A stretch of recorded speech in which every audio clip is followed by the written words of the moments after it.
itu akan dibacakan alat dan bahannya oleh Wirya. Yang pertama ada alat dan bahan.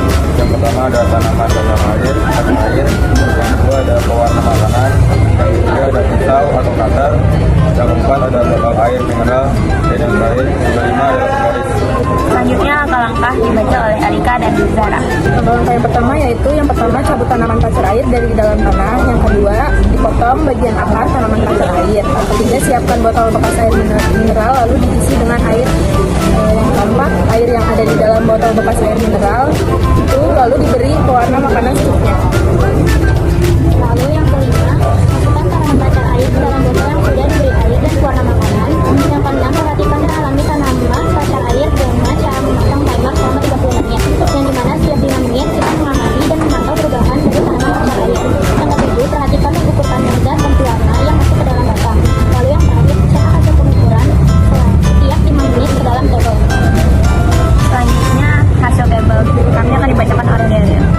Yang pertama, kalau waktu 5 menit, perubahan merah sudah mulai keluar warna. Lalu yang perubahan ungu sudah mulai keluar tapi sedikit. Panjang sentimeternya merah 11 cm dan ungu 9 cm. 10 menit perubahan merah warnanya agak pekat, lalu perubahan ungu keluar warna lumayan banyak. Panjangnya merah 12 cm, ungu 9 cm.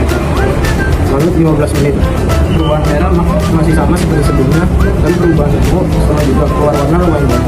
Panjangnya juga masih sama, yaitu merah 12 cm, lalu ungu 9 cm. Lalu yang keempat, 20 menit perubahan merah lumayan cepat, perubahan ungu kurang keluar, lalu panjangnya yang merah 12 cm, lalu yang ungu 9 cm. Yang kelima, waktunya 20 menit perubahan merah lumayan cepat, perubahan ungu kurang ketemu, panjang sentimeternya merah 14 cm, lalu ungu 10 cm. 6. Waktunya 30 menit perubahan merah warnanya menjadi pekat, perubahan ungu warnanya tidak pekat. Panjang sentimeternya itu merah 15 cm, lalu ungu 11 cm. Oke, selanjutnya saya akan baca pembahasannya. Pada praktik infusi ini menggunakan bunga pasir air yang tampak bahwa dari kotak bunga sedikit demi sedikit lalu ke dalam air perendaman.